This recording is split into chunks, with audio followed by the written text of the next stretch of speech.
She was the person everyone wanted beside them when life became difficult.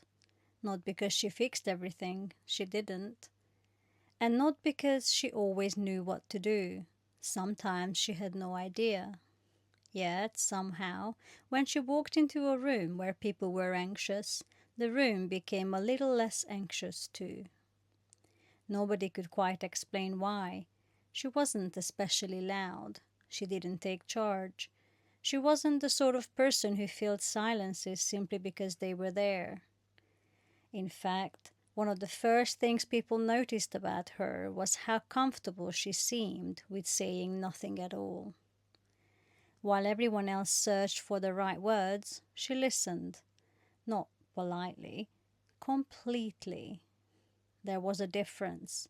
People often left conversations with her believing they had been given good advice. Later, they sometimes realized she had hardly offered any.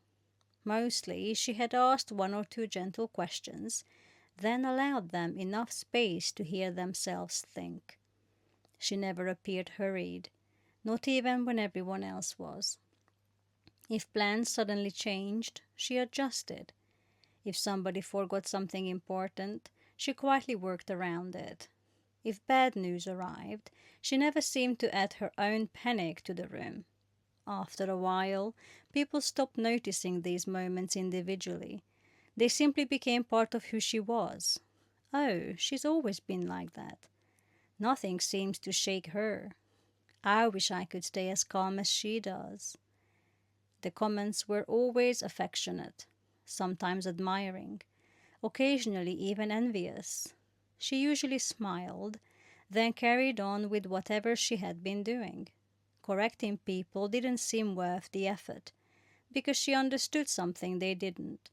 They believed they were describing her personality. She knew they were describing something she had spent years learning. The misunderstanding wasn't insulting, it was simply incomplete. People often imagine that qualities they admire arrive naturally: kindness, patience, confidence, steadiness, as though some people had simply been born carrying more of them than others. We rarely stop to wonder what those qualities might have grown through. One afternoon, a new colleague made a mistake. It wasn't disastrous, but it felt disastrous to them. You could hear it in the speed of their voice. Every sentence seemed to arrive before the previous one had finished. They apologized before explaining, then apologized again halfway through. By the time they reached the end of the story, they already seemed convinced they had ruined everything. Everyone else immediately started talking, offering solutions, correcting details, suggesting what should happen next. The room became louder, faster, more urgent. She didn't speak, not straight away. She waited until everyone else had finished. Only then did she ask, "What do we actually know?" The room fell quiet. It was such a simple question that nobody answered immediately. They had all been talking about possibilities, consequences, what might happen next. She was asking about something much smaller, something real. The young colleague thought for a moment, then answered. One fact, then another, then another. Slowly the panic began separating itself from the problem.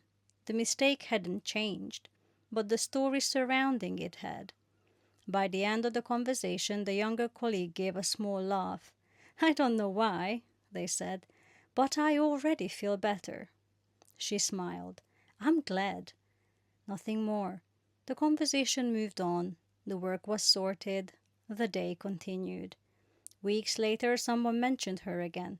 "I hope I'm like her when I'm older." Everyone nodded. It seemed obvious what they meant. She was simply one of those naturally calm people. No one in the room questioned it. No one except her. Because if there was one thing she knew for certain, it was that she hadn't always been calm. People often imagine that calmness feels the same from the inside as it looks from the outside, as though a steady person simply experiences less fear, less uncertainty, less worry. Perhaps that's why they seem so reassuring. If someone remains composed while everyone else is anxious, it's tempting to believe they've somehow escaped the feelings everyone else is having. She knew that wasn't true. There were still moments when her stomach tightened before difficult conversations. There were nights when decisions kept returning after the lights had gone out. There were phone calls she dreaded making, rooms she would rather not walk into. She had never stopped feeling those things. She had simply stopped expecting panic to improve them. That hadn't happened all at once. Nobody wakes up one morning having mastered themselves. Life had taught her slowly, almost without her noticing. There had been years when several people seemed to need her at once. Children looking towards her, parents growing older, friends whose worlds had suddenly become uncertain, colleagues trying to hold themselves together through difficult seasons. Again and again she found herself in rooms where somebody had to remain steady, not because she felt especially brave, because somebody else already had enough fear for everyone. She discovered something curious during those years. Anxious people rarely borrow our solutions first. They borrow our emotional pace. If we rush, they often rush with us. If we become overwhelmed, their own thoughts become even louder. But when someone remains grounded, something else becomes possible. Not because the problem disappears, because the person no longer feels they have to face it alone. Looking back, she couldn't remember deciding to become calm. It was never a goal. It was more like wearing away a rough stone. Each difficult conversation removed another sharp edge. Each unexpected crisis quietly taught the same lesson. Panic demanded attention. Steadiness created space. One afternoon, someone said to her, "I wish I had your personality." She smiled. It was a lovely thing to hear, but it wasn't quite true. Personality had very little to do with it. She almost replied, almost. Instead, she simply thanked them. Some things are surprisingly difficult to explain. So, how do you describe years of learning in a sentence? How do you tell someone that what they admire wasn't a gift, but a collection of ordinary moments nobody else noticed? Moments when you reacted badly and wished you hadn't. Moments when speaking too quickly made everything harder. Moments when somebody else's quietness became an example you never forgot. Learning rarely announces itself while it's happening. Most of the time, it simply asks us the same question again and again, until one day we answer differently. Perhaps that's why people so often mistake earned qualities for natural ones. We only see the finished version. We almost never see the hundreds of ordinary days that slowly shaped it. A tree appears strong because we meet it after it has grown. We don't usually stand beside it through every winter. Maybe people are a little like that. We admire the branches without ever wondering what the seasons were like. Perhaps that's one of the easiest mistakes to make about other people. We meet them in the middle of their story, then quietly assume they've always been there. The patient person, the confident person, the generous person, the steady person. We treat these qualities almost as though they arrived fully formed. Yet, if we could quietly step backwards through someone's life, we might discover something very different. Not a single defining moment, not one great revelation, but hundreds of ordinary moments that slowly reshape them. The difficult conversation they wish they had handled better. The family crisis that taught them somebody had to think clearly. The years of caring for someone who needed calm more than panic. The countless small occasions when life gently asked, "How will you respond this time?" And little by little their answer changed. Perhaps that is why the strongest people so rarely describe themselves as strong. They remember the uncertainty. They remember the mistakes. They remember becoming. Other people only see the result. There is something deeply hopeful about that. Not because it means everyone becomes calm. People grow in different directions. but because so many of the qualities we admire are not fixed parts of someone's personality. They are ways of meeting the world that have been shaped, softened, and refined over time. That also makes those qualities surprisingly easy to misunderstand.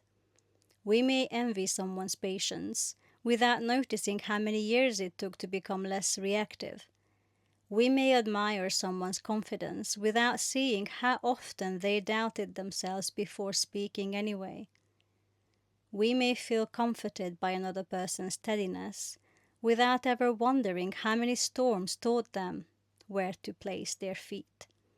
Perhaps we spend too much time comparing ourselves with other people's outcomes and too little time imagining the journeys that quietly produced them. The woman everyone believed had been born calm never thought of herself that way. If anything, she remembered all the versions of herself that had come before.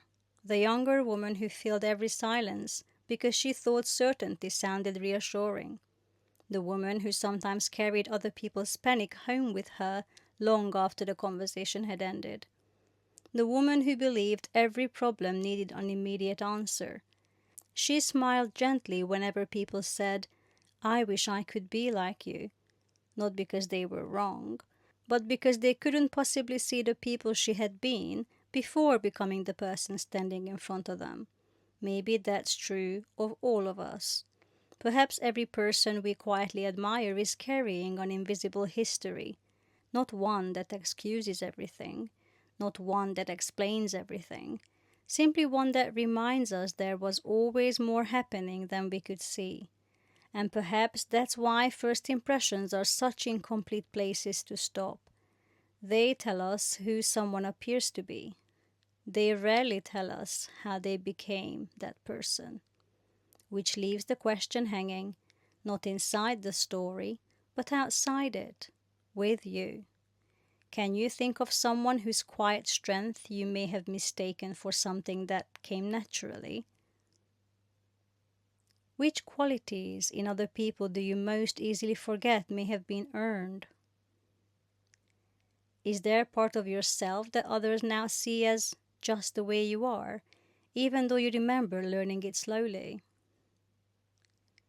How often do our first impressions hide the longest journeys?